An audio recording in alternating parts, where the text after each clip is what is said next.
tes notes, je peux avec toi. Salut à tous. Salut. Bonjour salut Thomas. Arnaud. Ça va? Thomas en grande forme encore aujourd'hui. On peut le voir d'ailleurs à sa petite moustache qui virevolte. On dirait Astérix aujourd'hui Thomas. C'est vraiment François le français. D'accord. Bah oui, la moustache, les Gaulois.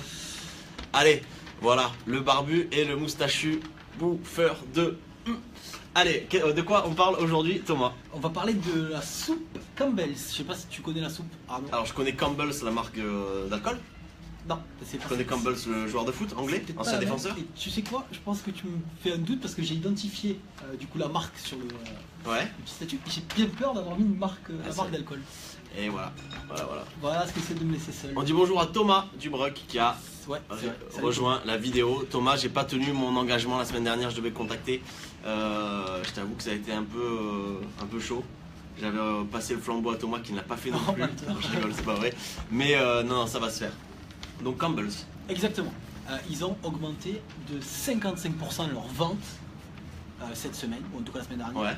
Et on voulait revenir dessus pour savoir comment ils avaient fait tout simplement pour augmenter ces ventes. Et Campbell's, c'est la marque du coup De soupe. de soupe. De soupe. Intéressant. Exactement.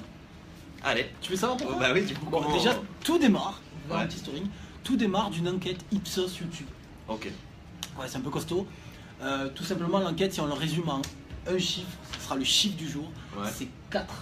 C'est-à-dire que les gens qui regardent des films publicitaires sur le web sont 4 fois plus attentifs que ceux qui le regardent à la télévision. Ouais, ça c'est vrai. Et on sait que l'attention sur la publicité, c'est hyper important pour les annonceurs, tout simplement parce que ça permet de faire mémoriser la marque. Voilà, c'est des choses, c'est des KPI, ce qu'on appelle des indicateurs de performance hyper pertinents quoi, pour Mhm. les annonceurs. Arnaud, tu me coupes. Oui, c'est vrai. Non, mais c'est vrai que la télé aujourd'hui, c'est un bon levier publicitaire, ça on le sait, mais c'est pas celui qui retient le plus l'attention de l'utilisateur. Exactement. Du coup, partant de cette enquête, YouTube a proposé de nouveaux ciblages Ok. pour leur plateforme publicitaire. Vous savez, il est désormais possible, depuis bien longtemps déjà, de faire des publicités sur YouTube. Ouais. Et ils ont proposé de nouveaux critères de ciblage beaucoup plus affinés pour pouvoir forcément affiner une cible et trouver un segment de niche et proposer une publicité adaptée. Ils ont rajouté notamment deux ciblages, Arnaud. Mhm. La première, c'est l'installation d'une application. Tu vas maintenant pouvoir cibler des personnes qui ont installé telle ou telle application. Et deuxième ciblage, c'est le ciblage des lieux visités. D'accord. Prenons un exemple. Une marque d'athlétisme, une marque de sport, Ouais. décide de faire de la publicité sur YouTube. Adidas. Adidas décide de faire la publicité sur YouTube. Pour trouver leur cible et proposer une vidéo adaptée, qu'est-ce qu'ils vont faire? Ils vont tout simplement essayer de trouver le segment qui est le plus à même pour acheter sur Adidas. Ouais. Du coup, ils vont cibler des personnes qui ont téléchargé une application sportive et qui ont visité un stade récemment. Donc là, on sera dans le cœur de cible. On sera dans le cœur de cible. Par exemple, si moi j'ai téléchargé une application parce que je fais du footing et que je veux savoir combien je cours, à quelle fréquence, etc., je rentre dans la cible ayant téléchargé une application mobile. Et si tu allais voir le MHR, Montpellier Hero Rugby Club, récemment, Sûrement pas. et que tu es allé au stade, tu es allé au stade et donc tu vas être aussi dans cette cible. Et donc, la publicité vidéo YouTube sera diffusée sur ces personnes-là. Sur C'est- toi. c'est- Exactement, ça très fait bien. partie du ciblage. D'accord. Sur YouTube, on peut cibler par ciblage. Là, actuellement, on peut cibler par exemple des personnes qui sont des fashion victimes. Donc ça, c'est les deux nouveautés. C'est deux nouveautés. au Deux niveau exemples du de ciblage. nouveautés ou deux nouveautés Deux exemples, je crois qu'il y en a Ok. plus, je ne sais pas creuser si tu veux tout savoir. Ah, c'est Mon pas anglais embêtant, est ça. limité à partir du premier paragraphe. À Ah, partir du d'accord. deuxième, je suis un peu plus limité. D'accord, d'accord. Il y en a sûrement d'autres. Ceux-là, en tout cas, étaient pour moi les plus pertinents. Ok, donc on affine le ciblage. Intéressant. On a fait le ciblage, ils ont également YouTube et là ils sont vraiment forts. Ils Ouais. ont proposé un nouvel outil. Ça s'appelle le Director Mix. Hmm. Ça te dit quelque chose? Ouais, on en a parlé. Dis-le. Bah, on en a parlé pour le tester, j'ai refusé. Ah, Ouais, c'était la charte de l'outil que j'ai. Bon, bref. ok. En fait, ça fait quoi Director Mix? Ça a proposé aux marques Ouais. de diviser en centaines, voire en milliers, différents contenus. Un contenu pour être divisé en milliers, voire en centaines de contenus. Contenu vidéo. Contenu vidéo, exactement. En fait, on va télécharger des templates, des modèles créatifs, Ouais. et ça va automatiquement se découper en plusieurs centaines, plusieurs milliers de vidéos. Je te prends un exemple, Oui, je sens je que veux bien, ouais. je te sens perdu, donc tu me Exactement. perds en même temps. McDonald's, par exemple, a généré un contenu et il a décliné en 77 contenus différents. Quand on parle de contenus différents, ça peut être une piste audio qui va être différente, un décor qui va être différent. D'accord. Pourquoi décliner en 77 contenus différents? Pour adapter chaque contenu à un segment de cible.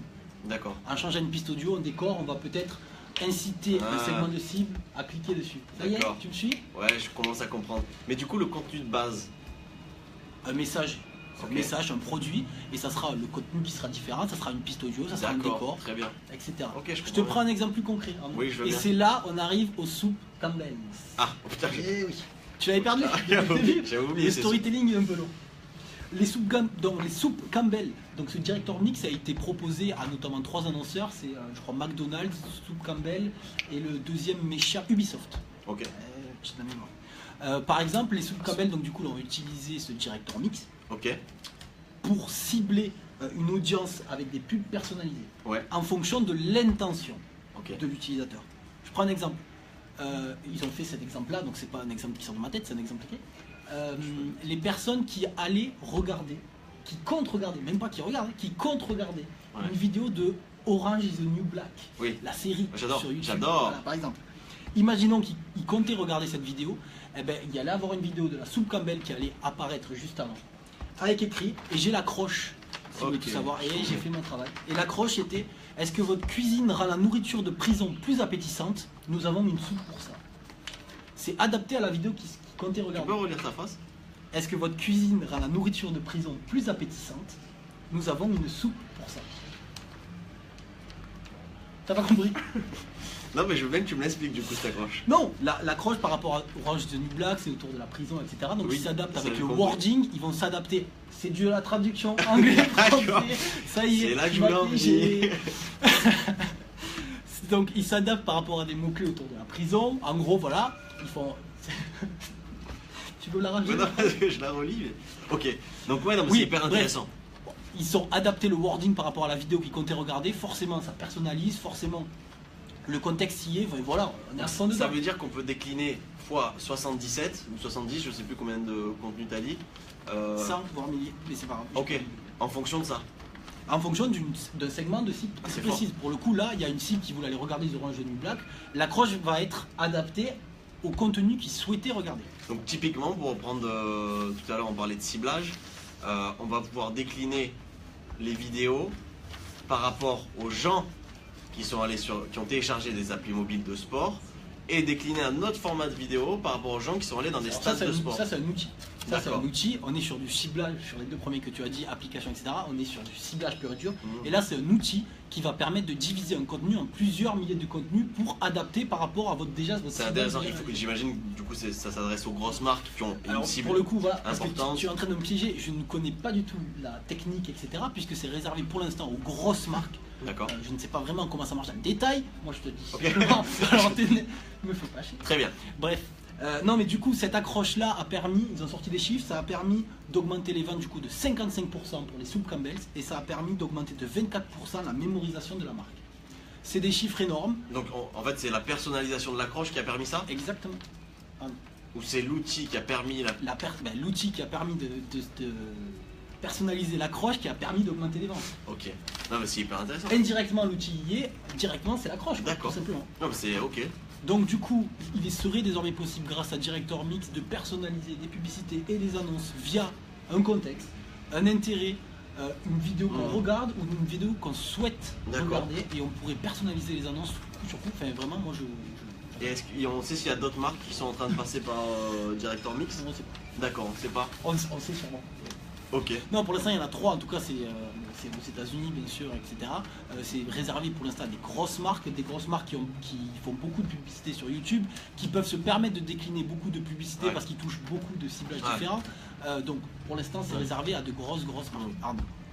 D'accord. Merci de m'avoir foiré ma chronique. Non, pas du tout. On appellera ça une chronique. Non, mais c'est hyper intéressant et moi comme je connaissais pas du tout le sujet, je suis rentré dans la peau de quelqu'un qui a envie de te poser des questions. Et j'ai envie de dire, du coup, ressort de cette peau, reviens dans la peau d'Arnaud, et parle-nous, je crois, de Google+. Non, pas du tout. Alors, pas du tout. Alors, moi, de quoi je vous parle? Je vous parle d'une chose qu'on a laissé passer un peu. Alors, pour tout vous dire, c'était assez volontaire. C'est quelque chose qui est apparu, qui est sorti en juin, début juin. Généralement, quand il dit ça, ça veut dire que c'est pas du tout volontaire et que tu as complètement zappé. Non, pas du tout. Mais c'était une période de test, on attendait de voir vraiment comment ça allait se passer. Donc, autour du 15-20 juin, il y a quelques blogs qui ont commencé à communiquer là-dessus. Je parle de quoi? Je parle de Google My Business. Tu veux dire bonjour Etienne quand même, non? Sacré Etienne. Café Google My Business, il avait annoncé donc il y a un petit moment, et en juin, qu'est-ce qu'ils ont commencé à faire?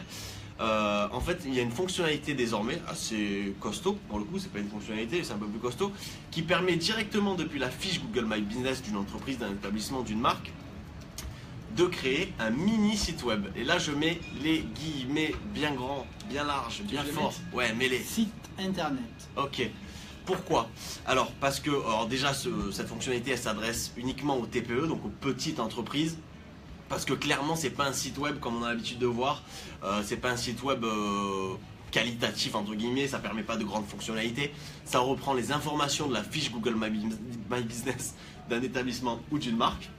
Ça reprend également les photos, mais on ne peut pas optimiser les titres, le texte. Et voilà. C'est automatique. C'est quasiment automatique, ça reprend les informations. C'est un nom de domaine dédié? C'est un nom de domaine dédié, exactement. Cependant, on ne peut pas imaginer par exemple rediriger du trafic via des campagnes de publicité sur ce petit site. L'outil est pas, ouais non, le site n'est pas assez fonctionnel. C'est vraiment une toute petite vitrine. C'est bien pour les toutes petites entreprises qui ont envie de mettre un pied dans le numérique, dans le web au sens large. Web 2.0. Voilà, pour se faire une première vitrine, c'est une carte de visite un peu numérique. Donc c'est bien vraiment pour les petits commerçants, les petites boutiques, ceux qui n'ont pas envie de se lancer sur Wix ou sur les outils de création de site web un petit peu plus, l'étape un petit peu plus élevée, ils passent par ça. J'ai lu donc des avis d'utilisateurs, moi je suis allé un peu fouiner la question. C'est assez mitigé. Il y en a qui disent ok c'est cool, l'utilisation est hyper simple, hein, voire trop simpliste. Donc attention, vous pouvez tester si vous avez un petit commerce, si vous vendez, je ne sais pas, des perruques. Voilà, des perruques, des babouches, un tout petit commerce. Testez-le, ça vous fera quand même une vitrine supplémentaire, mais voilà, ça n'empêche pas plus tard de... C'est entièrement gratuit. Oui, c'est gratuit. Voilà, par contre, on ne peut pas l'inclure dans une stratégie digitale, c'est pas le genre de levier qu'on va mettre en avant, mais voilà, je voulais revenir dessus parce qu'on n'en avait pas parlé. J'ai pas vu énormément de choses dessus. Voilà, donc c'était ma petite info. Moi j'ai un petit chiffre au passage comme ça là, hop, il passe là le chiffre. C'est du snacking, oui, ça s'attrape juste avant de manger, c'est l'apéro, c'est une petite olive. Tu aimes bien cette petite punchline, je pense. Qu'est-ce que c'est? C'est Pinterest, on n'en parle pas souvent. Pinterest qui vient d'atteindre les 200 millions d'utilisateurs. Juste pour que vous fassiez la comparaison, 200 millions d'utilisateurs, je vais peut-être dire une bêtise, 200 millions d'utilisateurs sur Pinterest. Instagram sur les stories, uniquement sur les stories, ils sont à 250 millions d'utilisateurs. Voilà. Voilà, de marques, 2 étages. Ouais, je suis quasiment sûr. Voilà, donc que sur les stories d'Instagram, on a 250 millions d'utilisateurs actifs. Et Pinterest aujourd'hui vient de fêter ses 200 millions d'utilisateurs. Et si je dis pas de bêtises d'ailleurs, LinkedIn par exemple n'a que 100 à 150 millions d'utilisateurs. Donc pour le coup, ça dépasse LinkedIn. Je certifie pas cette info. Je n'ai pas vérifié. Je n'ai pas la certif. Je n'ai pas vérifié. Je n'ai pas vérifié. Quelqu'un peut vérifier? Merci. Allez, je crois que tout le monde dort, c'est vendredi, on a l'habitude. Allez, on se dit quoi pour ce week-end? Tu vas où toi ce week-end? Qu'est-ce que t'as prévu? Je descends, je monte en Ardèche. Ok. Si tu veux tout savoir, on va se faire un petit séjour à Saint-Cyr. Si vous... Bonjour d'ailleurs à toutes les personnes de Saint-Cyr d'ailleurs. Ok. Salut Saint-Cyr. Super. Et donc, je le répète, mais Thomas prépare activement le Movember. Vous savez, durant le mois de novembre, il y a une... 133 millions. Merci. Ah, superbe intervention de Dorothée, notre chef de projet. Donc 133 millions d'utilisateurs actifs sur LinkedIn. Plus, moins que Pinterest. Très bien. Parfait. Allez, on se quitte comme ça. Ok, tu allais dire un truc? Non, je disais juste que tu préparais Movember, le mois où on se laisse la moustache. Ah, c'est pour lutter, en tout cas pour contre aider. Le cancer de la prostate, exactement. etc. Exactement. Donc si vous voulez que Thomas garde la moustache jusqu'au mois de novembre, n'hésitez pas à le dire en commentaire, on vérifiera tous les vendredis si la moustache est toujours là. Sinon, et si on ça commente, l'inventera. je ferai le book. Exactement. Allez, Allez, bon app. ciao.